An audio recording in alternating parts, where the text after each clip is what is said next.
ইবাদতের মৌসুম।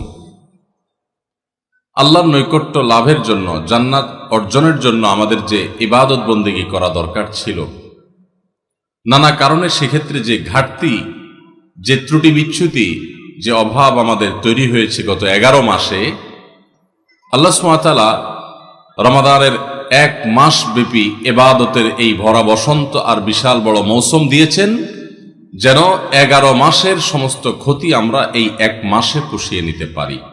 আল্লাহ সুবহানাহু ওয়া তাআলা আমাদেরকে সেভাবে রমাদানকে কাটাবার তৌফিক দান করুন। সম্মানিত উপস্থিতি, রমাদান মাসের প্রধান আমল হলো রোজা বা সিয়াম।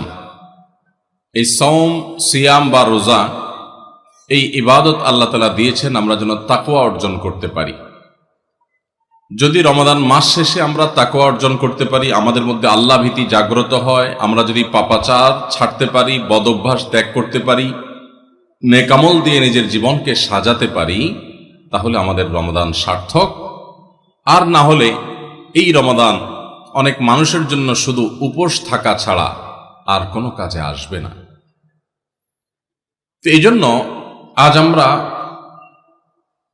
আমাদের রমাদানের সাধারণত যে সমস্ত ভুল ত্রুটিগুলো হয়, যেগুলোর কারণে আমাদের রমাদান সার্থক হয় না, অর্থবহ হয় না, রমাদানটা তার উদ্দেশ্যকে সফল করতে পারে না, বা আমরা রমাদানের যে আসল উদ্দেশ্য সেটি অর্জন করতে পারি না, যেই ভুলগুলোর কারণে এরকম 20টি ভুলের কথা আমরা আপনাদের সঙ্গে আজকে শেয়ার করতে চাই।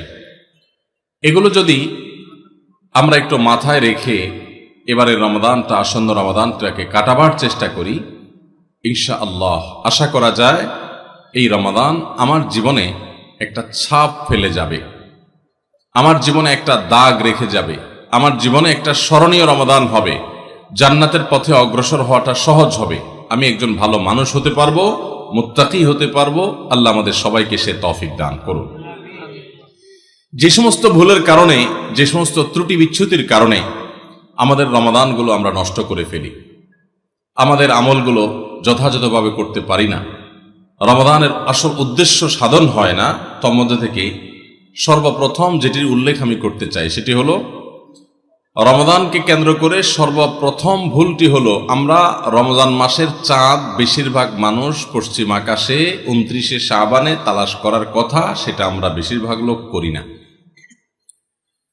একটা সময় গ্রামে শহরে সব জায়গায় মানুষ চাঁদ তালাশ করত, যখন ফেসবুক ছিল না, যখন ইউটিউব ছিল না, বা সোশ্যাল মিডিয়ার এত ব্যবহার শুরু হয়নি, তখন গ্রামে শহরে সর্বত্র মানুষ চেষ্টা করত পশ্চিম আকাশে একটু চাঁদ তালাশ করার। রমাদানের চাঁদ আমরা তালাশ করব শাবানের শেষ দিনে, 29শে শাবান। এই চাঁদ তালাশ করাটা একটা ইবাদত, একটা নেক আমল। আমরা হেলায় এই নেক আমলটা হারাই ফেলি। আমরা এখন চাঁদ তালাশ করি, কিন্তু সেটা ফেসবুকে, আকাশে না। চাঁদ তালাশ হয় কোথায়? সবাই যখন ফেসবুকে তালাশ করে, তো চাঁদ দেখা কমিটি, হেলাল কমিটি, তারা যে ঘোষণা করবেন, তারা তো মানুষের দেয়া সংবাদের ভিত্তিতে ঘোষণা করবেন। এখন মানুষ যদি চাঁদ দেখা ছেড়ে দিয়ে সবাই ফেসবুক দিকে তাকায় থাকে, তাহলে তারা কার চাঁদ দেখার উপর ভিত্তি করে ঘোষণা দিবেন? এই জন্যই তো বেচারাদের দেখা যায় কোনো কোনো বছর 10টা, 11টা, 12টা বাজে চাঁদ দেখায়, কারণ আমরা তো চাঁদ দেখি না। আমরা নিউজ না দিলে তারা কোত্থেকে নিউজ দিবে? এই জন্য ভাইরা, রমাদান মাসের, রমাদানের জন্য চাঁদ দেখার চেষ্টা যদি আপনি করেন, আর যদি চাঁদ দেখতে নাও পারেন, চেষ্টাটা করছেন, পশ্চিম আকাশে চাঁদ খুঁজছেন, দেখেন নাই, তারপরেও আপনি একটা সুন্নাত আমল করার চেষ্টা করার কারণে, আপনার নেক আমলে চাঁদ দেখার চেষ্টা করার কারণে সওয়াব পাবেন। আর যদি চাঁদ দেখতে পান, তাহলে দোয়া পড়বেন, আল্লাহুম্মা আহিল্লাহু আলাইনা বিল ইয়ুমনি ওয়াল ঈমান ওয়াস সালামাতি ওয়াল ইসলাম। আল্লাহ, এই চাঁদকে আপনি আমার জন্য বরকতময় করে দিন, ঈমানময় করে দিন, শান্তিময় করে দিন, ইসলামময় করে দিন। এই পুরো চাঁদকে, পুরো মাসকে আমার জন্য, এই দোয়া পড়া সুন্নত। তাহলে রমাদান কেন্দ্রিক আমাদের প্রথম ভুল হলো, আমরা রমাদানের চাঁদ সাধারণত দেখি না, কিন্তু এখন থেকে ইনশাআল্লাহ রমাদান মাসের চাঁদ আমরা পশ্চিম আকাশে তালাশ করব। ঠিক আছে তো ইনশাআল্লাহ? দ্বিতীয়ত যে ভুলটি হয় তা হলো, রমাদানের প্রস্তুতি অংশ হিসাবে আমরা বেশিরভাগ মানুষই ভুল প্রস্তুতি নেই। সেটি হলো প্রচুর পরিমাণে খাবার দাবার কেনাকাটা করে সেগুলো সংগ্রহ করে বাসা বাড়িতে খাবার দাবারের স্তূপ দিয়ে ফেলা। এটা হলো আমাদের বেশিরভাগ মানুষের রমাদানের প্রস্তুতি। অন্য যে কোনো সময়ের চাইতে রমাদান মাসে অতিরিক্ত খাবার ইত্যাদি কেনাকাটা আমরা করি, এটা রমাদানের যথাযথ প্রস্তুতি না। এই বিষয়ে পারিবারিক মিটিং হওয়া উচিত, ফ্যামিলির সদস্যদেরকে নিয়ে বসা উচিত যে আমরা এই রমাদানটা কিভাবে কাটাবো। রমজান তো ইবাদতের মাস, তো ইবাদতের মাসে আমরা খাবার নিয়ে এত ব্যস্ত হয়ে গেছি কেন? যে আমাদের ছোলা, চিনি, বেগুন, বেসন, আমাদের যত রকমের আপনার রমজান কেন্দ্রিক আইটেম আছে সেগুলো কিনে আমরা ভরায় ফেলতেছি বাসা। রমাদান মাসে তো দিনের বেলা আল্লাহ তাআলা খাবারই বন্ধ করে দিয়েছেন, শুধু রাতের খাবার। তাহলে যেখানে দিনের বেলা খাবারের অপশনই নাই সেখানে খাবার আমরা দ্বিগুণ ত্রিগুণ কিনছি কেন? এটা রমজানের যথাযথ প্রস্তুতি না। রমজানের যথাযথ প্রস্তুতির অংশ হিসেবে আমরা আগে থেকে বরং খাবার কিভাবে কন্ট্রোল করা যায়, কিভাবে কমানো যায়, কিভাবে স্বাস্থ্য ভালো থাকে, কিভাবে পেটে আপনার বুটপাট ফুটপাট এগুলা কমানো যায়, সেরকম খাবার খাওয়ার জন্য পরিকল্পনা করা দরকার। যে অতিরিক্ত ভাজা পোড়া খেয়ে আমরা অসুস্থ হব না, পারিবারিক সিদ্ধান্ত নেওয়া দরকার যে আমরা এগুলা কমিয়ে আনবো, তাহলে ইবাদত বেশি করতে পারবো, ভালো করে করতে পারবো, দোয়া বেশি করে করতে পারবো। এই জন্য রমাদানের আমাদের দ্বিতীয় ভুল হলো রমাদানের ভুল প্রস্তুতি। অতিরিক্ত খাদ্য মজুত করে, কেনাকাটা করে, ভোজ্যপণ্য স্তূপ করে আমরা রমজানের প্রস্তুতি নেই। এই জায়গাটা থেকে আমাদের সরে আসতে হবে। যদি অর্থবহ রমাদান কাটাতে হয় এই ভুলটা সংশোধন করতে হবে। নাম্বার 3, অনেক বাবা মা আছেন তাদের যে সমস্ত বাচ্চারা একটু কষ্ট করলেও রোজা রাখতে পারে সেই সমস্ত বাচ্চাদেরকে অনেক বাবা মা নিজেরা রোজা রাখতে দেন না। স্কুলের অভিযোগ দিয়ে মাদ্রাসা খোলা, সে অভিযোগ তুলে, তাদের পরীক্ষা চলছে সে অজুহাত তুলে, নানা অজুহাত তুলে আজকাল দেখা যায় 8-10 বছর 12 বছরের বাচ্চারা রোজা রাখতে গেলে অনেক মা বাপ নিষেধ করেন। আমরা আমাদের ছেলেবেলায় দেখেছি, আমাদের চেয়ে যারা বড় সে আরো বড় মুরব্বী মানুষ আছেন আপনারা আরো বেশি দেখেছেন, যে আগে বাবা মা ছোট ছোট বাচ্চারা রোজা রাখতে চাইলে তাদেরকে উৎসাহ দিতেন, তাদেরকে অনুপ্রেরণা দিতেন, আগ্রহ জাগ্রত করতেন তাদের মধ্যে, তাদেরকে সাহস দিতেন যে হ্যাঁ হিম্মত করতে হয়। এখন বেশিরভাগ বাবা মা তাদের সন্তানদেরকে রোজা রাখতে উৎসাহিত করে না, বরং বাচ্চারা রোজা রাখতে গেলে তারা বলে না রাখার দরকার না, তুমি ভেঙে ফেলো। মনে রাখবেন সাহাবায়ে কেরামের একটি কমন আমল ছিল, তারা রমজান মাসের রোজা তো বটেই, এমনকি আশুরার রোজা এগুলো পর্যন্ত, নফল রোজা পর্যন্ত তারা তো রাখতেন, তাদের বাচ্চাদেরকে রাখাতেন এবং বিভিন্ন রকমের খেলনা ইত্যাদি দিয়ে বাচ্চাদেরকে ভোলানোর চেষ্টা করতেন। সেই সাহাবীরা যাদেরকে তাদের মা বাবারা শৈশবে কৈশোরে রোজা রাখার ব্যাপারে উৎসাহ দিয়েছেন, প্রেরণা দিয়েছেন, শিক্ষা দিয়েছেন, সাহস জুগিয়েছেন, তারাই কিন্তু বিশ্বটা জয় করেছে। কারণ কষ্ট করা শিখেছে, কষ্ট সহিষ্ণু হয়েছেন, ধৈর্য ধারণ করা শিখেছেন। রোজা রাখা মানে সংযম, এই সংযম শিখেছেন। ক্ষুধা হবে, খাবারও সামনে থাকবে, কিন্তু খাওয়া যাবে না। এই যে সংবরণ, এই যে সংযম, এই যে ধৈর্য, এই যে সহনশীলতা, এটার চর্চা করা যখন মা বাপরা শিখিয়েছেন, সেই সাহাবীদের সন্তানরাই কিন্তু অর্ধ পৃথিবী জয় করে ছেড়েছেন। আর আজকে আমাদের সন্তানদেরকে আমরা রোজা রাখাই না কেন? আমাদের মায়া হয়, ছেলেটার মুখটা ফ্যাকাশে হয়ে যাবে, মেয়েটার মুখটা শুকায় যাবে, আমার কাছে ভালো লাগবে না। আমি সবসময় বলার চেষ্টা করি, দেখুন আমাদের সন্তানদেরকে ভোগ শেখাবার প্রয়োজন নাই, ভোগ এটা শেখানোর দরকার হয় না। ভোগ করতে সবাই পারে, এটার জন্য যোগ্যতা লাগে না। ত্যাগ সবাই পারে না, ত্যাগটা শেখাইতে হয়। আপনার ছেলে মেয়েকে খাওয়া পড়ায় মোটা তাজা করবেন, এটার জন্য কোনো যোগ্যতার দরকার নাই। এটা গরু ছাগল পশু পাখি প্রাণী তারাও পারে, মানুষ তো পরের কথা। খাইতে কে না পারে? সবাই পারে। কিন্তু খাবার আছে, তবু আমি আল্লাহর নির্দেশে নিজেকে সংবরণ করব, একটা নির্দিষ্ট সময় সূর্য ডোবার আগ পর্যন্ত আমি খাবো না।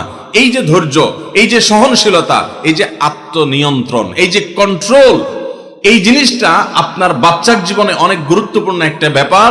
এটা তার জন্য অনেক বেশি জরুরি, তার কারণ তার সারা জীবন সামনে পড়ে আছে। তার জীবনে যা চাইবে সে সবকিছু পাবে না, বহু কিছু তার চাওয়ার সাথে পাওয়ার মিল থাকবে না। তার জীবনে অনেক সংগ্রাম করতে হবে, অনেক ইচ্ছা বিরুদ্ধ বিষয় তার সামনে এসে দাঁড়াবে। তখন সে সংযমী হতে পারবে, আত্মনিয়ন্ত্রণ করতে পারবে, ধৈর্য ধারণ করা শিখতে পারবে। আপনি যদি তাকে রোজা শিখান, আপনি তাকে যদি সাওম শিখান, আপনি যদি তাকে বিরত থাকা শিখান, আপনি যদি তাকে সংযমের এই ইবাদত শিখান, আর যদি শুধুমাত্র ভোগ শিখান, বাচ্চা মুখ দিয়ে বাইর করলো আর আপনি অস্থির হয়ে গেছেন তাকে দেওয়ার জন্য, চোখ দিয়ে কোনো দিকে তাকাইলে তো সে কেনার জন্য আপনি পাগল পরা হয়ে গেছেন, এমনকি হালাল হারাম পর্যন্ত বাজ বিচার করছেন না। বাচ্চা যা চাচ্ছে তা দিচ্ছেন, যা চাচ্ছে না তাও দিচ্ছেন। এই যে ভোগবাদের ভিতরে নিজেও হাবুডুবু খাচ্ছেন, বাচ্চাকেও হাবুডুবু খাওয়াচ্ছেন, এর মাধ্যমে আপনার বাচ্চা কখনো যোগ্য মানুষ হবে না। আপনার বাচ্চা আর যা হোক, বিশ্বজয়ী সাহাবায়ে কেরামের সেই অনুসরণকারী বাচ্চা হতে পারবে না। তাদেরকে যদি আপনি সংগ্রাম শেখাতে চান, ভোর রাতে ঘুম থেকে জাগতে শেখান, ভোর রাতে উঠতে শিখান, আরামের ঘুম ছাড়া শিখান, আরামের কম্বল ত্যাগ করা শিখান, খাবার সামনে আছে, পানীয় সামনে আছে, ক্ষুধাও আছে, তৃষ্ণাও আছে, তারপরও সে খাবে না, এই সংযম শিখান। এরা দেখবেন পৃথিবীর নানা বাধার পাহাড় তারা ডিঙাতে শিখবে, নানা বাধার প্রাচীর তারা ডিঙাতে শিখবে, অতিক্রম করতে শিখবে। গোটা ইসলামটা আমাদেরকে কন্ট্রোল শিখায়। ভোগবাদী পৃথিবী আমাদেরকে শুধুমাত্র ভোগের উন্মাদনায় মাতাল হতে শিখায়, ইসলাম কন্ট্রোল করতে শিখায়। ভোগের উন্মাদনায় যখন মাতাল হয়ে যায় মানুষ, তখন তার দ্বারা পৃথিবীতে বড় কোনো কাজ করা সম্ভবপর হয় না। আজ গোটা পৃথিবীতে আমরা মুসলমানরা যেসব কারণে পিছিয়ে আছি, তোর মধ্যে থেকে একটা হলো এটা যে আমরা ভোগবাদের হাবুডুবু খাচ্ছি। আমরা ইসলামের যে নিয়ন্ত্রণ, আত্মনিয়ন্ত্রণ করার চর্চা এবং এর ট্রেনিং, এর প্রশিক্ষণ পাওয়ার কথা, সেটা আমরা নিচ্ছি না। রমাদান উপলক্ষে আমাদের বড় ভুল হলো যে আমরা নিজেরাও সিয়াম কি বলে সেটা বুঝার চেষ্টা করি না। রোজা কিন্তু আমাদের সাথে কথা বলে। রোজা বলে, দেখো তুমি রোজা রেখে তুমি পান করছো না, তোমার তৃষ্ণা আছে, রুমে কেউ নাই, ফ্রিজে ঠান্ডা পানি আছে, চাইলেই খাইতে পারো, কিন্তু তুমি খাচ্ছ না। তোমার ঘরে কেউ নেই, পেটে ক্ষুধা আছে, আবার হাতের কাছে খাবারও আছে, তারপর তুমি খাচ্ছ না। কেন? আল্লাহ নিষেধ করেছেন সেজন্য। এখান থেকে শিক্ষা গ্রহণ করে তোমার সামগ্রিক জীবনে আল্লাহর সমস্ত নিষিদ্ধ বিষয় থেকে বেঁচে থাকার যে ট্রেনিং এবং চর্চা, সেটা তুমি গ্রহণ করবা। এই কথাই রোজা আমাদেরকে প্রতিনিয়ত বলে। তো এই জন্য রমাদান কেন্দ্রিক আমাদের একটা বড় ভুল হলো, এই রোজার বার্তাটা আমরা নিজেরাও গ্রহণ করতে পারি না। আমাদের শিশুরা, বিশেষ করে যারা রোজা রাখার উপযোগী হয়, আমি 2 বছর 3 বছরের শিশুকে তো রোজা রাখার কথা বলি না, ইসলামও সে কথা বলে না। কিন্তু আপনার বাচ্চা যখন 8-10 বছর বয়স হয়ে যায়, যখন থেকে 7-8 বছর পার হয়ে যাওয়ার পর সে রোজা রাখতে শিখে, একদিন হয়তো সে জোহর পর্যন্ত রাখবে, এরপর ভেঙে ফেলবে, কোনো গুনাহ হবে না। আরেকদিন হয়তো সে আরেক ঘন্টা বেশি রাখবে, আরেকদিন হয়তো আসর পর্যন্ত রেখে ভাঙার মতো অবস্থা তৈরি হবে, প্রয়োজনে ভেঙে ফেলবে, এরপর আস্তে আস্তে সে রোজা রাখা শিখবে। এই বাচ্চা যে কষ্ট করা শিখে, যে ধৈর্য ধরা শিখে, যে ক্ষুধার কষ্ট এটা নিয়ন্ত্রণ এটা বুঝে, সেই বাচ্চা অনেক বড় কিছু করতে পারবে, তার দ্বারা ভালো কিছু হবে। তো আমাদের বাচ্চাদেরকে রোজা রাখতে চাইলে তাদেরকে আমরা আরো বেশি উৎসাহ দেব, অনুপ্রেরণা দেব, সাহস দেব, তাদেরকে ভুলানোর চেষ্টা করব। এরা ইনশাআল্লাহ খাঁটি মুসলমান হতে পারবে, যোগ্য মানুষ হতে পারবে। তাহলে রমজান কেন্দ্রিক আমাদের এই ভুলটা একটা বড় ভুল, যে আমরা আমাদের সন্তানদেরকে দেখা যায় রোজা রাখার ব্যাপারে উৎসাহ দেই না, বরং অনেকে নিরুৎসাহ দেই। মনে রাখবেন, কোনো বাবা, কোনো অভিভাবক যেন বাচ্চাদেরকে নিরুৎসাহিত আমরা না করি। 4 নম্বর রমাদান কেন্দ্রিক আমাদের ভুল হলো, আমরা অনেকে মনে করি ভোর রাতে আমরা যখন সাহারি খাইতে উঠি, সাহারি খাওয়ার পর আমাদের মুখে রোজার নিয়ত করা লাগে। এটা আমরা অনেকে এখনো মনে করি, নাওয়াইতু আন আসুমা গাদান, এরপরে কি মিন শাহরি রমাদান। দেখছেন সবার কড়কড়া মুখস্থ, মাশাআল্লাহ। হ্যাঁ, মাসনুন দোয়ার কথা যদি জিজ্ঞাসা করি তাহলে অনেকেই বলতে পারবেন না, কিন্তু যে দোয়ার কোনো ভিত্তি কোরআন হাদিসে কোথাও নাই, ওইটা সবার মুখস্থ। নকলটা সবার মুখস্থ, আসলটার খবর নাই। রমজান মাসে বা রমজানের বাইরে কোন সময় রোজার নিয়ত মুখে উচ্চারণ করা, এই যে নাওয়াইতু আন আসুমা গাদান মিন শাহরি রমাদান, আরো কি কি আছে, এরকম কোন দোয়া পড়ার কথা কোরআন কিংবা হাদিসে কোনো নির্দেশ আমাদেরকে দেওয়া হয় নাই। আপনি সাহরি খাইতে উঠছেন কি জন্য? রোজা রাখার জন্য। রমজান রোজা রাখার উদ্দেশ্যে সাহরি খাইতে উঠছেন, বাস এটাই নিয়ত। নিয়ত মানে মনের উদ্দেশ্য, নিয়ত মানে কি? মনের উদ্দেশ্য। অতএব সে উদ্দেশ্য আছে, তাতে নিয়ত হয়ে গেছে। মুখের নিয়ত করাটাকে যারা জরুরি বা আবশ্যক মনে করেন, তারা অবশ্যই ভুলের মধ্যে আছেন, এবং এটাকে জরুরি আবশ্যক বানানোর কারণে বেদাত হতে পারে, বরং গুনাহ হতে পারে। রমাদান কেন্দ্রিক একটা ছোট ভুল বলা যেতে পারে যে এই মুখে নাওয়াইতু আন আসুমা দোয়া পড়াটাকে আমরা জরুরি মনে করি। অনেক ক্যালেন্ডার ইত্যাদি দেখবেন এরকম রমজানের ক্যালেন্ডার, ইফতার সাহরির ক্যালেন্ডার, ওখানে দেখবেন এরকম দোয়া দেওয়া আছে। এই দোয়ার কোনো ভিত্তি কোরআন অথবা হাদিসে নাই। নকল জিনিস বোঝার একটা সহজ পদ্ধতি বলি, এই যে দোয়া আছে নাওয়াইতু আন আসুমা গাদান, এই দোয়ার শেষে হাদিসের কিতাবের নাম, বইয়ের নাম, হাদিস নম্বর, কোনো রেফারেন্স দেখবেন না। বুঝতে পেরেছেন? এটা হলো মেড ইন জিনজিরা জিনিস আইটেম যেরকম দেখেন না, ওই রকম। তো এই জন্য এটাকে একটা আমরা ছোট ভুল বলতে পারি রমাদান কেন্দ্রিক, যে আমরা মুখে নিয়ত করাকে অনেক আবশ্যক মনে করি। 5 নম্বর রমাদান কেন্দ্রিক আমাদের ভুল হলো, আমরা বেশিরভাগ মানুষ, শতকরা হয়তো 90%-এরও বেশি মানুষ, আমরা যারা রোজা রাখি, আমরা শুধুমাত্র পেটের রোজা করি। রোজাটা শুধু পেটের না ভাই, রোজাটা পুরো বডির, রোজাটা পুরো শরীরের, মাথা থেকে পা পর্যন্ত শরীরের প্রত্যেকটা অঙ্গের রোজা আছে। আমরা শুধু পান বা আহার থেকে, যৌনাচার থেকে বিরত থাকাটাকে রোজা মনে করি।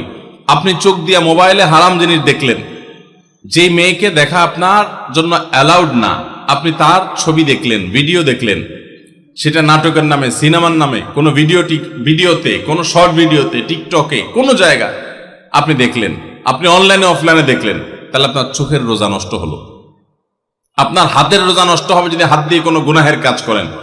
পাও দিয়ে যদি কোনো অন্যায়ের পথে যান, পায়ের রোজা নষ্ট হবে। কান দিয়ে যদি আপনি মিউজিক শুনেন, আপনি গান শুনেন মিউজিক সহ, আপনি হারাম কিছু শুনেন, গীবত শিকায়াত শুনেন, তাহলে সেক্ষেত্রে কানের রোজা নষ্ট হবে।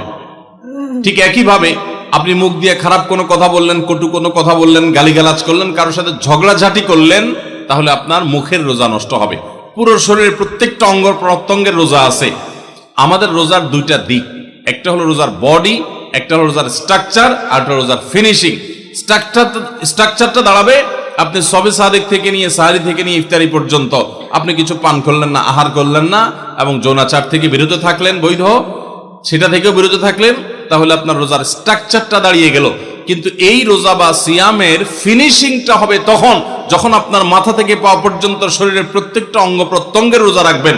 শরীরের প্রত্যেকটা অঙ্গ প্রত্যঙ্গ থেকে যখন আপনি গুনাহ থেকে বাঁচাবেন, তখন আপনার রোজাটা পূর্ণতা পাবে। নবী করিম সাল্লাল্লাহু আলাইহি সাল্লাম বলেছেন, বুখারীর হাদিস, মাল্লাম ইয়াদা কাওলা যুরি ওয়াল আমাল বি ওয়াল জাহল ফালাইসা লিল্লাহি হাজা আন ইয়াদা তাআমাহু ওয়া শারাবা। যে ব্যক্তি রোজা রেখে মিথ্যা কথা বাদ দিল না, রোজা রাখছে আবার মিথ্যা কথা বলে, আবার যে ব্যক্তি মিথ্যা কাজ, প্রতারণা, 2 নম্বরে এই সমস্ত বাদ দিল না রোজা রেখে, যে ব্যক্তি মূর্খতা সুলভ কাজ করলো, এই ব্যক্তির রোজা রাখে উপবাস থাকায় আল্লাহর কোনো ঠেকা পড়ে নাই, অর্থাৎ তার নিজের কোনো লাভ হয় না, তাহলে এটা উপবাস থাকা ছাড়া আর কি। ঠিক একইভাবে নবী করিম সাল্লাল্লাহু আলাইহি সাল্লাম বলেছেন, কোন ব্যক্তি রোজাদার অবস্থায় কেউ যদি তার সাথে বিবাদে লিপ্ত হতে আসে, ঝগড়া করতে আসে, সে বলবে ইন্নী সায়েম, তোমার কথার বহুত জবাব দেওয়ার ছিল, কিন্তু আমি রোজাদার আছি, সো আমি তোমার সাথে কথা বাড়াতে চাই না। ভাইরা আমার, আমাদের রোজার সবচেয়ে বড় ভুল যদি আপনি আমাকে জিজ্ঞেস করেন, তো আমি বলবো সবচেয়ে বড় ভুল হলো যে আমরা রোজা রেখে নানান পাপাচারে লিপ্ত হই, নানান গুনাহে লিপ্ত হই। আমরা রোজা শুধু পেটের রাখি, আমরা আমাদের শরীরের অন্যান্য অঙ্গ প্রত্যঙ্গের রোজা রাখতে পারি না। রোজা মনেরও করতে হয়, অন্যায় কোনো কিছু করব না, মনের ভিতরে হিংসা রাখবো না, বিদ্বেষ রাখবো না, কারোর প্রতি শত্রুতা রাখবো না, এটা মনের রোজা। আর পুরো শরীর যখন রোজা রাখবে, তখন এই ব্যক্তি হবে এমন রোজাদার যে রোজার স্ট্রাকচারও ঠিক আছে, ফিনিশিংও ঠিক আছে, পূর্ণাঙ্গ রোজা রেখে এই ব্যক্তি রাইয়ান নামক গেট দিয়ে প্রবেশের উপযোগী। এই ব্যক্তি স্বয়ং আল্লাহর কাছ থেকে কিয়ামতের ময়দানে সেই মহাপুরস্কারের উপযুক্ত। এই ব্যক্তি সিয়ামের মাধ্যমে কোরআন এবং হাদিসে যত পুরস্কারের কথা বলা আছে সবগুলোর উপযুক্ত হতে পারবে। যে ব্যক্তির রোজা থাকে শুধু পেটের চাহিদা থেকে তাকে দূরে রাখে না, বরং শরীরের সমস্ত অঙ্গ প্রত্যঙ্গ দ্বারায় সমস্ত পাপাচার থেকে বিরত থাকার সংগ্রাম করে, নিয়ত করে, চেষ্টা করে এবং সেটা বাস্তবায়ন করে। আল্লাহ আমাদের সবাইকে তৌফিক দান করুন। ভাইরা আমার, তাহলে 5 নম্বরের ভুল বললাম যে রোজা রেখে আমরা অনেকেই নানান রকমের পাপাচারে লিপ্ত হই। আমরা এগুলো ছাড়বো তো ইনশাআল্লাহ। আল্লাহ সুবহানাহু ওয়া তাআলা বলেছেন, কেন রোজা ফরজ করা হয়েছে? লাআল্লাকুম তাত্তাকুন, যেন আমরা মুত্তাকি হতে পারি। মুত্তাকি হওয়া, গুনাহ ছাড়া, পাপাচার ত্যাগ করা, এটা রোজার উদ্দেশ্য। এটাই যদি না হয় তাহলে রোজার কোনো অর্থ থাকতে পারে না। 6 নম্বর, অনেকে রোজা রেখে মেসওয়াক করতে চান না। রোজা রেখে মেসওয়াক করতে চান না। কোন ইমামগণ বলেছেন যে রোজা রেখে মেসওয়াক করা অনুত্তম, কিন্তু সেই মতটা সঠিক নয়। সঠিক এবং জমহুর বেশিরভাগ ইমামদের মত এবং বিশুদ্ধ মত হলো যে রমজান মাসে রোজা রেখে মেসওয়াক পারলে আরো বেশি বেশি করবেন। কারণ নবী করিম সাল্লাল্লাহু আলাইহি সাল্লাম থেকে তিরমিজি একটা হাদিস বর্ণিত হয়েছে, ইমাম তিরমিজি সেটাকে হাসান সহিহ বলেছেন, হাদিসে হাসান বলেছেন। সেই হাদিসটা হলো যে নবী করিম সাল্লাল্লাহু আলাইহি সাল্লাম রোজা রেখে এত বেশি পরিমাণ মেসওয়াক করতেন, সাহাবী বলেন যে গুণে শেষ করা যাবে না। এই জন্য রোজা রেখে মেসওয়াক করা যাবে। অনেকে মনে করে মেসওয়াক করলে মেসওয়াকের রস যদি ভিতরে চলে যায় কোনো অসুবিধা নেই, রোজা রেখে আরো বেশি মেসওয়াক করবেন। তাহলে রমজানের কেন্দ্রিক আমাদের যে ভুলগুলো হয় তার ভিতরে 6 নম্বর হলো মেসওয়াক করাটাকে অনেকে দোষের মনে করেন, এটা ভুল, এটা দোষের না, বরং মেসওয়াক আরো বেশি করে করতে হবে। 7 নম্বর হলো অনেকে রমজান মাসে সাহারির খাবার এমন ভাবে খায়, এক সময় আমরা দেখেছি ছোটবেলায় যে অনেক মুরব্বীরা আছেন রাত 12টা 11টার দিকে উঠে সাহারি খেয়ে তারপর শুয়ে পড়েন। এটা যেমন একটা ভুল ছিল, সাহারি হলো শেষের দিকে খাওয়া উত্তম, ওনারা খাইতেন আগে। অতিরিক্ত সতর্ক যেটাকে বলে, এত আগে কেন খায়? যে শেষের দিকে খেলে রোজা হয় না, না হয় জন্য 12টার সময় 4-5 ঘন্টা আগে খেয়ে ধুয়ে দিলাম। এটা হলো বেশি সতর্ক হওয়া। বেশি সতর্ক হওয়া বুঝেন? এক লোক দোতলায় শুয়ে আছে ফ্লোরে, তো একটু পর পর মাথা উপরের দিকে উঠে ফেলতেছে। কেউ জিজ্ঞাসা করলো কি ব্যাপার, তুমি কি এমন কেন করতেছো? ফ্লোরে শুয়ে আসো চিত হয়ে, একটু বড় মাথা উঠাও কেন? তো লোকটা বলল নিচের ফ্লোরে একজনে সুই সুতা দিয়ে কাপড় সিলাইতেছে, এইভাবে সেলাই করে টান দেন উপর দিকে। তো বলে যে সতর্ক থাকতে তো দোষ নাই, যদি ফ্লোর ভেদ করে আমার মাথা লাগে, এই জন্য মাথা উঠে ফেলতেছে। তো এটা অতিরিক্ত সতর্কতা হলো না? সতর্কতা ভালো, কিন্তু অতি সতর্কতা ভালো না। সাহারি অনেকে রাত 12টা 1টার সময় খান, এটা হলো অতিরিক্ত সতর্কতা। এত বেশি ভালো না, এত অতিরিক্ত সতর্ক হওয়া বরং নিষেধ। হাদিসে নবী সাল্লাল্লাহু আলাইহি ওয়াসাল্লাম আমাদেরকে সাহারি শেষের দিকে খেতে বলেছেন। এখন আরেকটা ভুল হলো অনেকে সাহারি এত শেষে খান যে মুয়াজ্জিনের সাথে ওনার কম্পিটিশন হয়। মুয়াজ্জিন মাইক ধরে, মাইকের সামনে দাঁড়ায় মুয়াজ্জিন ঘড়ির দিকে তাকাইতে থাকে, টিক টিক টিক টিক আগাইতেছে কাটা। মুয়াজ্জিন প্রস্তুতি নিচ্ছে যে আল্লাহু আকবার করে হাঁক দিবে, আর উনিও ওইদিকে প্লেট হাতে গ্লাস হাতে খাবার খাচ্ছেন, ধুমায়া খাচ্ছেন, এবং কম্পিটিশনে লিপ্ত হয়েছেন যে মুয়াজ্জিন আগে আল্লাহু আকবার বলে না, তিনি আগে গিলে শেষ করেন। এরকম কম্পিটিশন হয় কি হয় না? বেশিরভাগ লোক, বিশেষ করে আমাদের যে কোনো কাজে আমরা একেবারে শেষ মুহূর্ত পর্যন্ত না ঠেকালে ভালো লাগে না। এই যে একদম আজান হওয়ার আগ মুহূর্ত পর্যন্ত খেতে থাকা, অনেক সময় দেখা যায় যে ভিতরে যেতে যাচ্ছে আজান পড়তেছে, এখনো আমার গলার নিচেও নামে না, এদিকে আল্লাহু আকবার শুরু করে দিছে, আল্লাহু আকবার শুরু করতেছে, তখনও চাবাইতেছি, এবার ফালাই দিছি।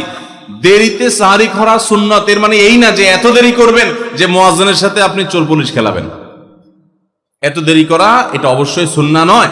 নবী করিম সাল্লাল্লাহু আলাইহি ওয়াসাল্লাম সাহারি খেয়ে শেষ করার পর ফজরের নামাজ পড়তেন, মাঝখানে 50 আয়াত পড়ার মতো গ্যাপ থাকতো। 50 আয়াতের গ্যাপ মানে হলো 5 থেকে 7 মিনিট এভারেজ, এরকম গ্যাপ তিনি দিতেন, তারপর তিনি নামাজ পড়তেন। তো এই জন্য ভাইরা আমার, আমরা বলতে পারি যে 7 নম্বরের ভুল হলো আমরা অনেকেই রমজান মাসে সাহারির খানা খেতে খেতে একেবারে আজান পর্যন্ত ঠেকাই দিই। এত দেরি করা আবার ঠিক না। 8 নম্বরের ভুল হলো অনেকে গোসল ফরজ হলে মনে করেন যে এই অবস্থায় সাহারি খাওয়া যায় না। এটা ভুল ধারণা। আপনার রমজানে রাতের বেলা গোসল ফরজ হয়েছে, আপনি এখনো গোসল করতে পারেন না, এদিকে সাহারির খানার সময় চলে যাচ্ছে, তাহলে আপনি আগে সাহারির খানা খেয়ে নেন, সাহারি খেয়ে তাড়াতাড়ি গোসল করে তারপর ফজর নামাজ পড়তে যান, কোনো অসুবিধা নেই। এমনকি যদি আজান হয়ে যায়, আপনি গোসল এখনো করতে পারেন না, তাতেও সমস্যা নেই। আমরা অনেকে এটাকে সমস্যা মনে করি। সেই সাথে আরেকটা ভুল ধারণা হলো অনেকে মনে করেন রমজান মাসে দিনের বেলায় স্বপ্নদোষ হলে বোধহয় রোজা ভেঙে যায়। স্বপ্নদোষ হওয়ার কারণে রোজা ভাঙে না। স্বপ্নদোষ হয়েছে, আপনি রোজা কন্টিনিউ করবেন, এই রোজা রাখতেও হবে না, কোনো অসুবিধা নেই, কারণ এটা আপনার ইচ্ছায় না। 9 নম্বর ভুল হলো আমরা অনেকে যদি সাহারি খাইতে না পারি তাহলে আর ওই দিন রোজা রাখি না। অনেক লোক আছে বলে যে আজকে সাহারি খাইতে পারি না, এই জন্য রোজা রাখি না। তো সাহারি না খাইতে পারলে রোজা রাখবেন না কেন? সাহারি খাওয়াটা সুন্নত আর রোজা রাখাটা ফরজ। আপনার সুন্নত ছুটে গেছে, কোনো অসুবিধা নেই। সাহারি না খেলে রোজার কোনো অসুবিধা নাই, সাহারি খাওয়াটা উত্তম। নবী সাল্লাল্লাহু আলাইহি ওয়াসাল্লাম বলেছেন তাসাহহারু ফাইন্না ফিস সাহুরি বারাকা, তোমরা রাতের শেষ বেলার খানাটা, সাহারির খানাটা খাবা, এটাতে বরকত আছে, কল্যাণ আছে। দুপুরের খানায় বরকতের কোনো ঘোষণা নাই, অন্য কোনো খানায় বরকতের কোনো ঘোষণা নাই, কিন্তু সাহারির খানাতে বরকতের ঘোষণা আছে। এই জন্য আমরা সাহারির খানাটা মনে না চাইলেও অল্প স্বল্প কিছু হলেও মুখে দেওয়ার চেষ্টা করব, কারণ সেখানে বরকত আছে, কল্যাণ আছে। কিন্তু কোনো কারণে সাহারি মিস হয়ে গেছে, ঘুম থেকে উঠতে পারেন নাই, আজান হয়ে গেছে, তাহলে এই অজুহাতে রমজানের ফরজ রোজা না রাখার কোনো সুযোগ নাই। কষ্ট একটু বেশি হতে পারে ওই দিন, তাতে কিছুই হবে না, আমরা একেবারে মরে যাব না। ধৈর্য ধরা শিখতে হবে। ইমানদারকে আল্লাহ তাআলা সবর করা শিখাচ্ছেন রমজানের মাধ্যমে। এই জন্য ভাইরা, কোনোদিন সাহারি মিস হইলে ওই দিন রোজা মিস করা যাবে না। 10 নম্বর যে ভুলটা আমাদের হয় সেটা হলো, সাহারিতে আমরা বেশিরভাগ মানুষ একটা সুন্নাত আমল করি না, সেটা হলো খেজুর খাওয়া। সন্ধ্যার সময় ইফতারিতে যখন আমরা সাহারি খাই তখন তো সবাই আমরা জানি, আমরা ইফতারিতে যখন খেজুর খাই তখন তো আমরা সবাই মোটামুটি জানি যেটা সুন্নত, কিন্তু সাহারিতে খেজুর খাওয়া যে সুন্নত, এটা ম্যাক্সিমাম মানুষ আমাদের দেশে এখনো জানেন না। নবী করিম সাল্লাল্লাহু আলাইহি ওয়াসাল্লাম বলেছেন, নি'মা সাহুরুল মুমিনি আত-তামার, ইমানদারের সবচাইতে উত্তম সাহারি হলো খেজুর। আপনি ভাত খান, ডাল খান, গোশত খান, মাছ খান, যাই খান, 1 পিস খেজুর আপনি যদি অন্তত সাহারিতে খান, তাহলে এটার কারণে একটি সুন্নাত জিন্দা করার সওয়াব পাবেন। খেজুরে প্রচুর পরিমাণ এনার্জি, খাদ্য শক্তি থাকে, এটা আমাদের জন্য নানা দিক থেকে উপকারীও বটে। এই জন্য ইফতারিতে আপনি খেজুর খাওয়ার কথা জানেন, অথচ হাদিসে শুধু ইফতারিতে না, সাহারিতেও খেজুর খাওয়ার নির্দেশনা দেওয়া হয়েছে। এই জন্য এটা একটা ভুল যে আমরা অনেকে সাহারিতে যে খেজুর খেতে হয় এটা জানি না। 11 নম্বর ভুল হলো, সাহারির সময় ভোর রাতের সময়টা হলো দোয়া কবুলের সবচেয়ে মোক্ষম সময়। 24 ঘন্টার ভিতরে দোয়া কবুলের সবচেয়ে আদর্শ সময়, যে সময়ের দোয়া কবুলের সম্ভাবনা সবচেয়ে বেশি, সেটা হলো ভোর রাতের সময়টা। আল্লাহ সুবহানাহু ওয়া তাআলা ডেকে ডেকে বান্দার ক্ষমা ঘোষণা করেন, বিপদ আপদ দূর করেন, অসুখ বিসুখ দূর করেন। এই সময়টা হলো রাতের শেষ প্রহর, ফজরের আগের সময়টা, তাহাজ্জুদের সময়টা। 11 মাস ধরে আমরা নানা ব্যস্ততার অজুহাতে আমাদের তাহাজ্জুদ পড়ার সুযোগ হয় না, ভোর রাতে ওঠার সুযোগ হয় না। ভাইরা আমার, রমাদানের মাস, আপনি তো সাহারি খাইতে প্রায় প্রতিদিনই উঠছেন। আপনার যেহেতু সাহারি খাওয়ার উদ্দেশ্যে উঠাই লাগে, তো আপনি কেন এই মাসে সাহারির সময় ভোর রাতের এই সময়টাতে যখন আল্লাহর সাধারণ ক্ষমা ঘোষণা করেন, ওই সময়টাতে আপনি কেন শুধুমাত্র খেয়ে পরে আপনি মসজিদে চলে যাবেন ফজরের জন্য? অবশ্যই আপনি সাহারি খেতে উঠলে 2-5 মিনিট সময় বের করে বিশেষভাবে আল্লাহর কাছে দোয়ায় মনোনিবেশ করবেন। আমাদের একটা বড় ভুল হলো, সাহারির এই সময়টাকে দোয়ায় আমরা মনোনিবেশ করি না। সম্ভব হলে 2 রাকাত নামাজ পড়েন, 4 রাকাত নামাজ পড়েন। সেটা যদি না পারেন, তো সাহারির খানার শেষে অথবা আগে আপনি আপনার রুমে গিয়ে লাইট বন্ধ করে নিরিবিলি জায়গায় একটু আল্লাহর কাছে হাত তুলে একটু চোখের পানি ফেলে চান, দোয়া করেন। দোয়ার এই সুযোগটা 11 মাস আপনি পান না, রমজান মাসে সাহারির উসিলায় পেয়েছেন, তো আপনি সেই সুযোগটা কেন হাতছাড়া করবেন? আমি বিনয়ের সাথে বলতে চাই, একজন মানুষের জন্য আমরা এই সুযোগটা হাতছাড়া না করি। আমি পারতপক্ষে কোনোদিন এই সুযোগটা হাতছাড়া করি না ভাইরা। যেদিন কিছুই করতে পারি না, ওই রকম দোয়া করার সময় হয়তো নাই, কোনো কারণে দেরি হয়ে গেছে উঠতে উঠতে, ওই দিন খাইতে খাইতে মনে মনে দোয়া করার চেষ্টা করি, প্লেটটা ধুইতে ধুইতে দোয়া করার চেষ্টা করি। কারণ মুয়াজ্জিন ফজরের আজান যখন দেন, ওয়াক্ত যখন হয়, তার আগ মুহূর্ত পর্যন্ত আল্লাহ তাআলা দুনিয়ার আসমানে এসে তারপরে বান্দাকে ডেকে ডেকে বলেন, আলা মিন মুবতালান, তোমাদের মধ্যে কেউ কি অসুস্থ আছো, ফাআফিয়াহু, আমি তাকে সুস্থতা দান করব। আলা মিন মুস্তাগফিরিন ফাগফির লাহ, তোমাদের মধ্যে কেউ কি আছো ক্ষমা প্রার্থনাকারী, আমি তাকে ক্ষমা করে দিব। এভাবে ডেকে ডেকে আল্লাহ তাআলা দিতে থাকেন।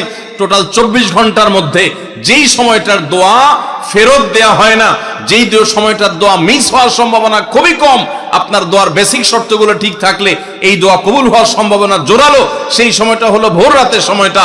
রমজান মাসে এই সময়টাতে দোয়ার যে সুযোগ তৈরি হয়, দোয়ার যে বিশাল সুযোগ আপনি পান, এই সুযোগটা হাতছাড়া করে আপনি শুধুমাত্র খেয়ে দিয়ে এই সময়টাকে পার করে দেন, এটা কখনো বুদ্ধিমানের কাজ হতে পারে না। এই জন্য রমজান মাসের ভুলগুলোর মধ্যে থেকে একটা হলো যে সাহারির সময়টাতে, ভোর রাতের সময়টাতে, দোয়া কবুলের গুরুত্বপূর্ণ সময়টাতে আমরা দোয়া তো করিই না। অনেকে ওই সময় আজকাল সাহারি পার্টি বের করেছেন, তামাশা বের করেছেন, অনেকে টেলিভিশনের প্রোগ্রাম দেখেন। কোন চ্যানেলে সাহারির সময়ের কোন প্রোগ্রাম আমরাও মাঝে মধ্যে, এগুলো আগে রেকর্ড করা থাকে। সাহারির সময় আমরা টেলিভিশনে প্রোগ্রাম করতে যাই না, আগে রেকর্ড করা থাকে, সেগুলো চলে। এগুলো হলো তাদের জন্য যারা টেলিভিশনে হারাম জিনিস দেখবে, ওই টাইমটাতে সে যেন হারাম জিনিস না দেখে ভালো কিছু দেখে। আপনাদেরকে আমরা বলবো, কখনো ওই ভোর রাতের ওই সময় ইসলামিক প্রোগ্রামও দেখতে যাবেন না। আপনি ওই সময়টাতে আল্লাহর সাথে কথা বলবেন, ওই টাইমটা ইবাদতের সময়, ওই টাইমটা দোয়া এবং রোজাদারির সময়। আমরা বেশিরভাগ মানুষ এই ভুলটা করি যে রমজানে আল্লাহর কাছে পাওয়ার এই বিশাল সুযোগ আমরা হাতছাড়া করে ফেলি। আমরা এখন থেকে সাহারিতে উঠলে দোয়া করবো তো ইনশাআল্লাহ। আল্লাহ আমাদের সবাইকে তৌফিক দান করুন। তাহলে এটি ছিল 11 নম্বর ভুল। রমাদানকে আমাদের সার্থক করতে হলে এই ভুলটা দূর করতে হবে, সংশোধন করতে হবে। সাহারিতে দোয়া থেকে বিরত থাকা, এই ভুল করা যাবে না। 12 নম্বর ভুল হলো, অনেকে রোজা রেখে থুতু গিলাটাকে দোষণীয় মনে করেন যে রোজা রেখে বোধহয় থুতু গেলা যায় না, এই জন্য ঘন ঘন থুতু ফেলে দেখবেন অনেকে আছেন।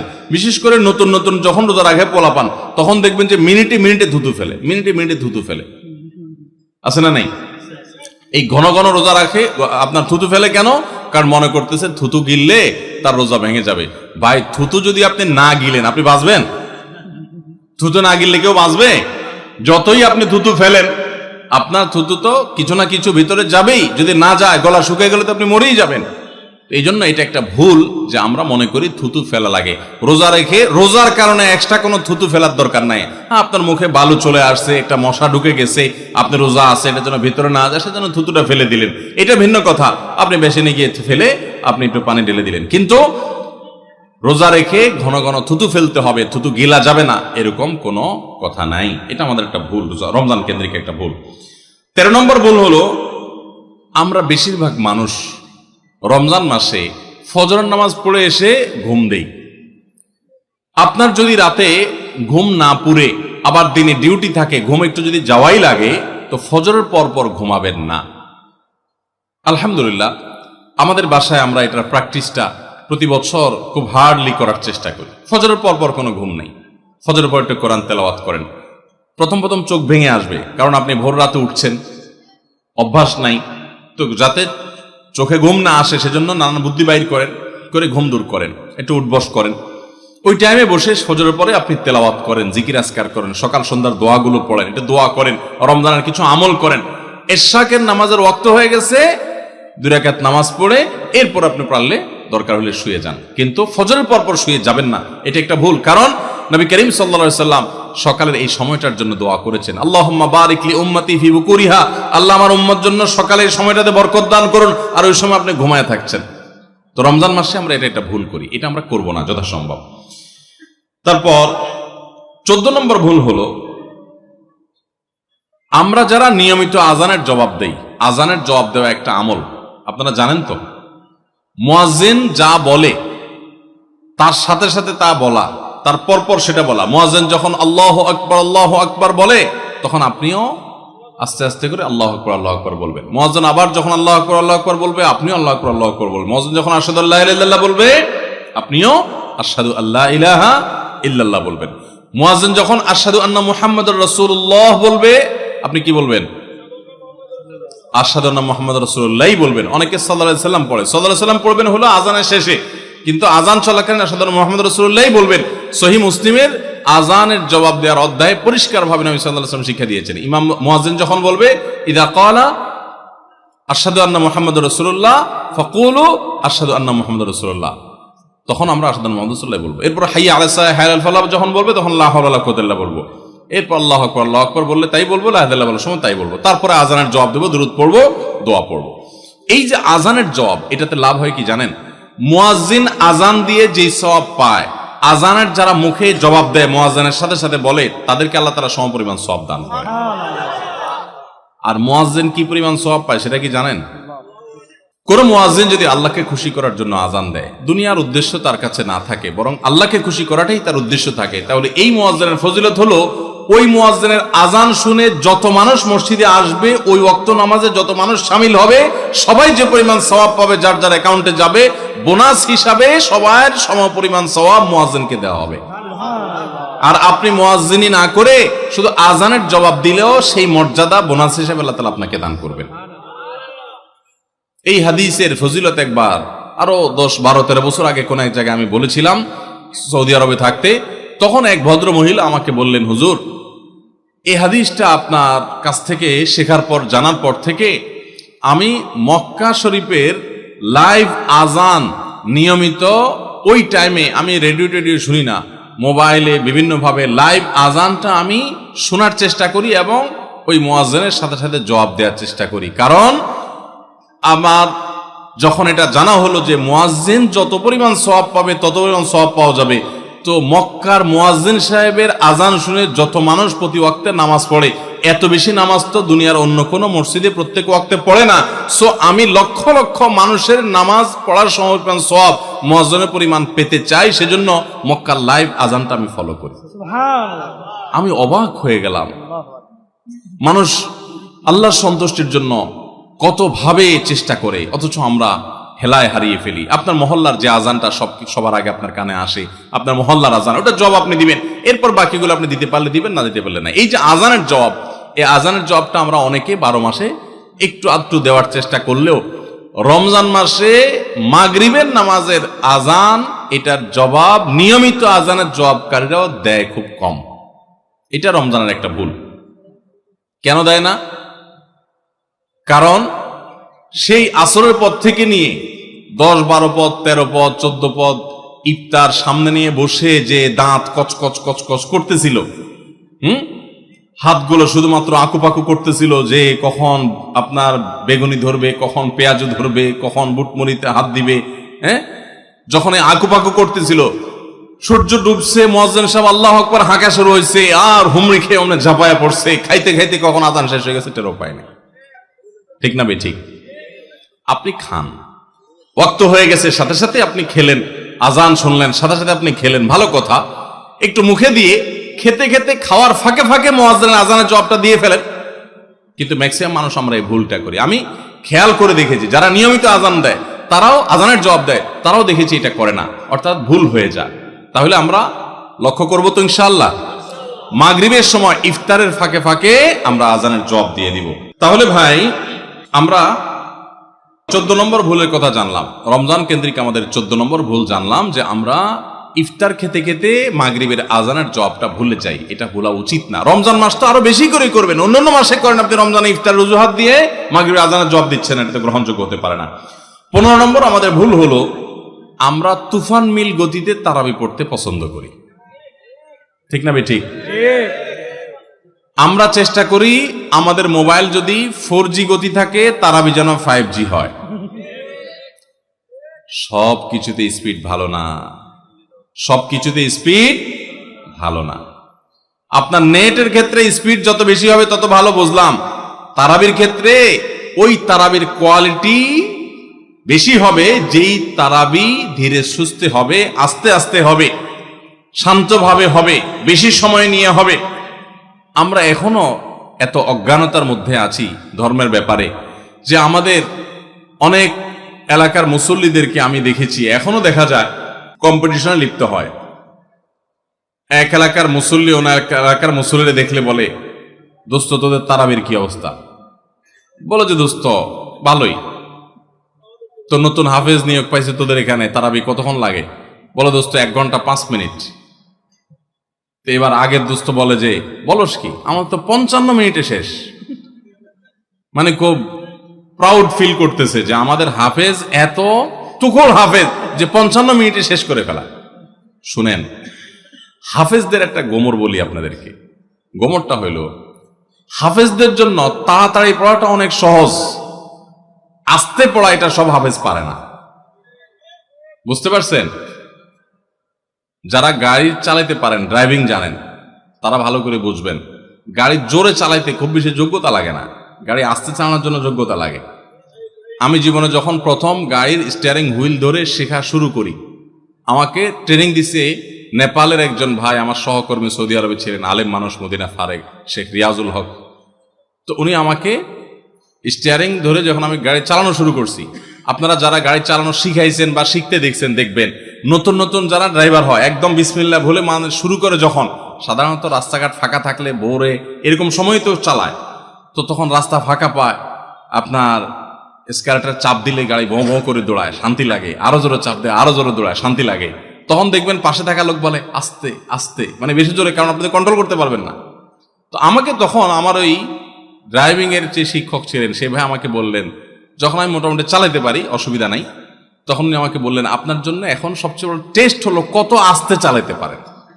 বিশেষ করে ম্যানুয়াল গিয়ারের গাড়ি যদি হয়, আর যদি পরীক্ষা হয় সবচেয়ে আস্তে চালানো, তো নতুন ড্রাইভার বেশিরভাগই ফেল করবে, কারণ আস্তে চালাতে গেলে একটু পরে স্টার্ট বন্ধ হয়ে যাবে, ব্যালেন্স রাখতে পারবে না। তো আমি দেখলাম ঠিক আমারও সে একই অবস্থা হচ্ছে, আস্তে তো পারি না। তো আমি বললাম যে ভাই, আস্তে যে চালাইতে বলো তুমি, আস্তে তো চালাইতে পারতেছি না ভাই, জোরে তো ঠিকই পারি। তো আমার বলতেছে জোরে পালার জন্য যোগ্যতা লাগে না, তো চাপ দিলেই তো দৌড়ায়, তুমি ব্যালেন্স ঠিক রেখা দেখি কত আস্তে চালাতে পারো। সে আমার গাড়ি থেকে নাইমা বলতেছে আমি পাশে হাঁটবো আস্তে আস্তে, আমার গতিতে তুমি গাড়ি চালাবা, দেখি পারো কিনা। আমি তো পারতেছি না, বলো যে না তুমি এখনো পাকা হও নাই। তো হাফেজদের অবস্থা একই রকম। হাফেজদেরকে যদি বলেন যে ধীরে ধীরে পড়েন আপনারা তারাবিতে, দেখবেন অনেক হাফেজ পারবে না, অনেক হাফেজ পারবে না, অনেকে পারবে, কিন্তু গতির সাথে তা পড়া এটা খুব সোজা কাম। ভাইরা আমার, আমরা তারাবিতে গতি দিয়া যদি পড়ি, অনেক মসজিদে আছে হাফেজ সাহেবরা বেচারারা গতি তো সাধে দেয় না, মুসল্লিদের মুক্তাদিদের চাপের চোটে ওই বেচারারা দৌড়ের উপরে থাকে। হুজুর আপনারা তো দেরি হয় কেন? পাশের মসজিদে মুসল্লিরা চলে আসে আমাদের আগে, রাস্তাঘাটে দোকানে এসে তারা চা খাওয়া শুরু করে, আমরা পরে বাইর হয়ে আমাদের মানিজ্যতা লাগে যে তোদের হাফেজ বোধহয় ভালো হাফেজ না। বুঝতে পেরেছেন? ওই কপাল পড়ারা বুঝতেছে না যে তাড়াহুড়ো করাটা ভালো হাফেজ হওয়ার লক্ষণ না। এই জন্য ভাই, তারাবিতে অতিরিক্ত তাড়াহুড়া করা এটা হলো আমাদের বড় একটা ভুল।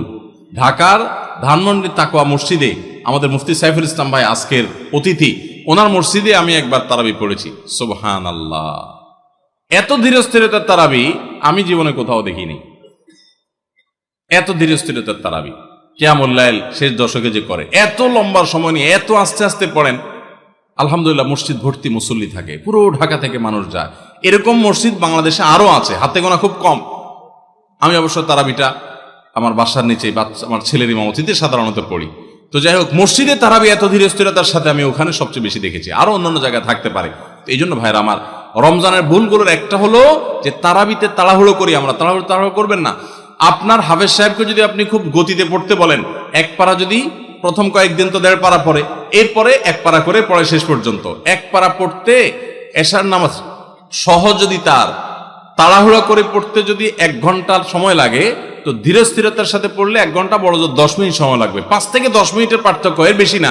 5-10 মিনিটের জন্য আপনার পুরো 1 ঘন্টা তারাবিটা আপনি বরবাদ হয়ে যেতে পারে যদি অতিরিক্ত তাড়াহুড়া হয়, অস্পষ্ট থাকে, তাহলে তারাবি পড়ার কোনো মানেই থাকতে পারে না।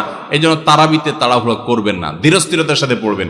এবং এই বছর বিশেষ করে আমরা ওই যে তারাবির সালাতে কোরআনের বার্তা বইটা লিখেছি, এটার উদ্দেশ্য হলো তারাবি যাতে আপনার কাছে বোঝা মনে না হয়, তাড়াতাড়ি শেষ করে দিতে আপনার মনে না চায়, আপনি আগে থেকে একটু বইটা দেখে যাবেন যে আজকের তারাবিতে কি কি আছে, কোন নবীর ঘটনা আছে। যখন ওই আয়াতগুলো তেলাওয়াত করা শুরু করবে, তখন আপনি রিলেট করতে পারবেন, আপনার কাছে ভালো লাগে কাজ করবে, তারাবিটা আপনার কাছে বোঝা মনে হবে না। তাহলে 15 নম্বর ভুল হলো তারাবিতে তাড়াহুড়ো করা। আরেকটা বিষয় আছে, সেটা হলো তারাবির 4 রাকাত পর পর দোয়া পড়া। কি দোয়া জানো? আমি 2-3 শব্দ পারি, সুবহানাজিল মুলকি ওয়াল মালাকুতি, এতটুকু পারি। এরপরে কি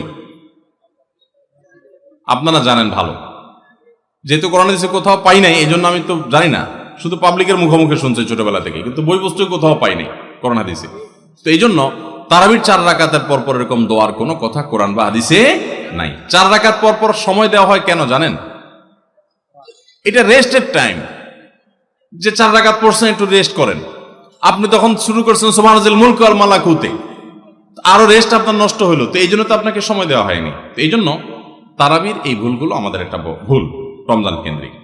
16 নম্বর ভুল হলো মোবাইল, টেলিভিশন এবং এই জাতীয় ডিভাইসগুলোতে আমরা অনেকে গেমস ইত্যাদি খেলে সময় নষ্ট করি। কারণ দুপুরে খাবারের সময় কাজ নাই, অবসর থাকি, তো দেখা যায় মোবাইলে নষ্ট করে সময়। মহিলারা অনেক সময় রিমোট নিয়ে বসে টেলিভিশনের সামনে সময় নষ্ট করেন, অনেক সময় গেমস খেলে সময় নষ্ট করেন, অনেকে ঘুমায় থাকেন অতিরিক্ত। প্রবাস জীবনে অনেকে আছে ঘন্টায় ঘন্টা এভাবে সময় নষ্ট করেন, কারণ দুপুরে খাবার নাই, সকালের খাবার নাই, সময়গুলো কাজে লাগানোর সুযোগ না পান না। তো এটা বড় ভুল। আপনার রমজানের এই সময়গুলো অনেক দামি, এই সময়গুলো এভাবে নষ্ট করাটা আপনার রমজানকে নষ্ট করার শামিল। এটা হলো 16 নম্বর ভুল। 17 নম্বর ভুল হলো ইফতারের সময় দোয়া করতে হয়, এটা আমরা জানি সবাই। ইফতার খেতে দোয়া আছে সেটাও জানি, বিসমিল্লাহ বলে ইফতার খেলাম, ইফতার খাওয়ার পর দোয়া পড়বো আমরা, জাহাবাজ জামা ওয়াবতাল্লাতুল উরুক ওয়া সাবাতাল আজরু ইনশাআল্লাহ, অথবা আল্লাহুম্মা লাকা সুমতু আলা রিজকিকা আফতারতু। আমরা দোয়া এটা জানি সবাই। কিন্তু কেউ যদি আপনাকে ইফতারের দাওয়াত দেয়, ইফতার করায়, তখন তার জন্য একটা দোয়া আছে, ওইটা আমরা ম্যাক্সিমাম মানুষ জানি না। বলবো সেটা, সেই দোয়াটা হলো নবী করিম সাল্লাল্লাহু আলাইহি সাল্লাম তাকে কেউ ইফতার করালে তিনি তার জন্য দোয়া করতেন, আকালা তাআমাকুমুল আবরার ওয়াসাল্লাত আলাইকুমুল মালাইকা ওয়া আফতার ইনদাকুমুস সাইমুন। তোমাদের খাবার যেন নেককাররা খায়, হ্যাঁ, এবং তোমাদের উপর ফেরেশতারা যেন তোমাদের জন্য দোয়া করে, আর তোমাদের খাবার যেন রোজাদাররা খায়, ইফতার করে। কেউ ইফতার করে তার জন্য এই দোয়া করা সুন্নাত, এটা আমরা অনেকে জানি না। তো এই দোয়া না করা, এটা আমার মনে হয় আমাদের সমাজের ম্যাক্সিমাম মানুষের মধ্যে আছে যে আমরা দোয়া করি না। ইফতার কেউ খাওয়াইলে খেয়ে চলে আসি, বড় জোর অন্য দোয়া পড়ে, কিন্তু এই দোয়া পড়া সুন্নাত এটা আমরা জানি না। তাহলে এটা একটা ভুল আমাদের রমজান কেন্দ্রিক। 18 নম্বর ভুল হলো এতেকাফ না করা এবং পরিবারকে শেষ 10 দিনে ঘুম থেকে জাগিয়ে না তোলা। রমজানের শেষ 10 দিন এতেকাফ করা হলো রমজানের সবচাইতে তৃপ্তিদায়ক ইবাদত। যেই ইবাদতের তৃপ্তি আপনি নগদে পাবেন সেটা হলো রমজানের শেষ দশকের এতেকাফ। দুঃখজনক বিষয় হলো ম্যাক্সিমাম মানুষ আমাদের দেশে মসজিদগুলোতে দেখা যায় এতেকাফের লোক পাওয়া যায় না, টাকা দিয়ে লোক ভাড়া করে এতেকাফে রাখা লাগে। একটা দুঃখজনক ব্যাপার। তো রমজানের একটা গুরুত্বপূর্ণ আমল হলো এই এতেকাফ, এটা আমরা করি না। চেষ্টা করবো তো ইনশাআল্লাহ।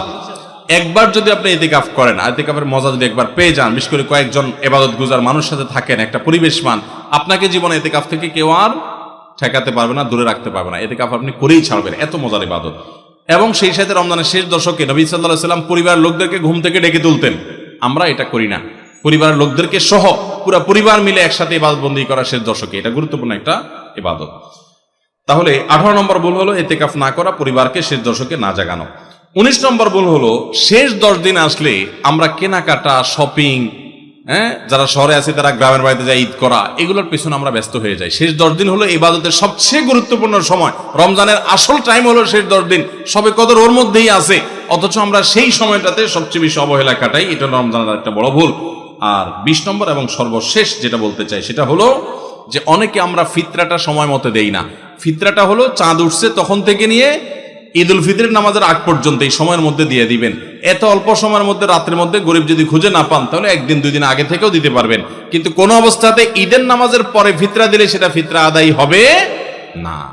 তাহলে ভাইরা আমার, এই 20টা ভুল যদি আমরা সংশোধন করতে পারি, এগুলোর প্রতি যদি আমরা খেয়াল রাখতে পারি, তাহলে আশা করা যায় আমাদের রমজানটা বড় সুন্দর হবে, অর্থবহ হবে, তাকওয়া অর্জন করাবে এবং সফল এবং সার্থক রমজান আমরা কাটাতে পারবো।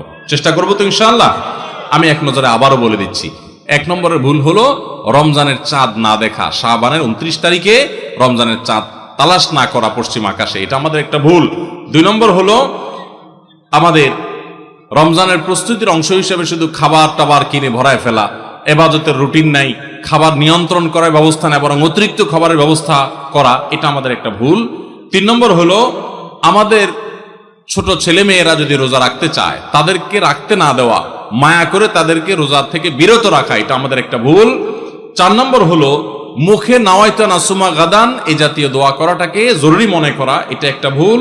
5 নম্বর আমাদের ভুল হলো রমজানের যে আমাদের অনেকে পেটের রোজা রাখি, চোখে মুখে কানে অন্যান্য অঙ্গ প্রত্যঙ্গ দিয়ে নানা গুনাহ করি ফেসবুকে ইত্যাদিতে, এর মাধ্যমে আমাদের রোজা অর্থবহ হয় না, এটা আরেকটা ভুল। 6 নম্বর হলো আমরা অনেকে মেসওয়াক করাটাকে দোষণীয় মনে করি, অথচ রোজা রেখে মেসওয়াক করা যায়।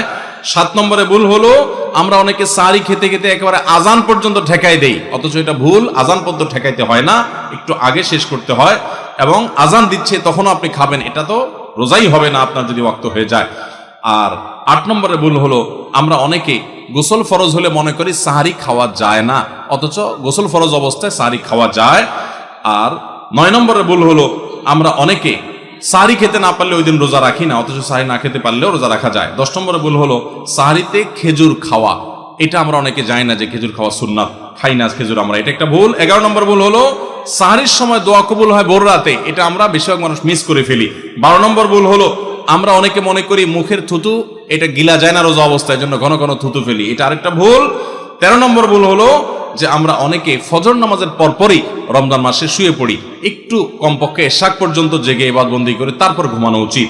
আর 14 নম্বরে ভুল হলো মাগরিবের সময়, ইফতারের সময় যখন মুয়াজ্জিন আজান দেয়, অন্যান্য দিন আজানের জবাব দিল, রমজানে মাগরিবের সময় আমরা অনেকে আজানের জবাব মিস করে ফেলি, এটা একটা ভুল। ইফতারের ফাঁকে ফাঁকে আজানের জবাব দেওয়া উচিত। আর 15 নম্বর ভুল হলো তারাবিতে আমরা অনেকে তাড়াহুড়ো করা পছন্দ করি, অথচ সেটা তারাবির মানকে নষ্ট করে দেয়।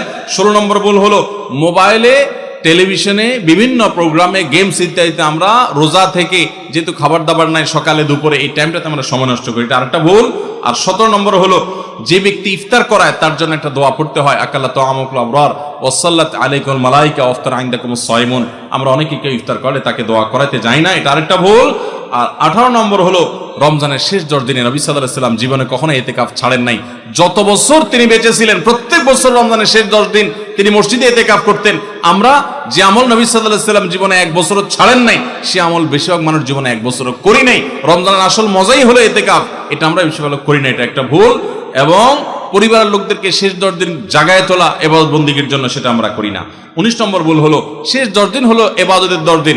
নবী সাল্লাল্লাহু আলাইহি ওয়াসাল্লাম ইয়াজতাহিদু ফিহি মা লা ইয়াজতাহিদু ফি গায়রি, এই 10 দিন ইবাদতের জন্য যত চেষ্টা করতেন এত চেষ্টা কখনো করতেন না। আর এই 10 দিন আমরা বেশিরভাগ মানুষ কেনাকাটা, শপিং ইত্যাদিতে ঘোরাফেরাতে নষ্ট করি, এটা সবচেয়ে বড় ভুলগুলোর একটা। আর 20 নম্বর হলো ফিতরা আমরা সময় মতো আদায় করি না। অনেকে ঈদের নামাজের পরে ফিতরা দেন, সেটা ফিতরা আদায় হবে না, সাধারণ দান হয়ে যাবে। এটা হলো 20 নম্বর এবং সর্বশেষ ভুল। আল্লাহ সুবহানাহু ওয়া তাআলা সমস্ত ভুল, বিচ্যুতি, ত্রুটি এই সবগুলা থেকে বেঁচে থেকে একটা অর্থবহ সার্থক রমাদান কাটাবার তৌফিক আমাদেরকে দান করুন। সবাই চেষ্টা করবো তো ইনশাআল্লাহ। জাযাকুমুল্লাহ।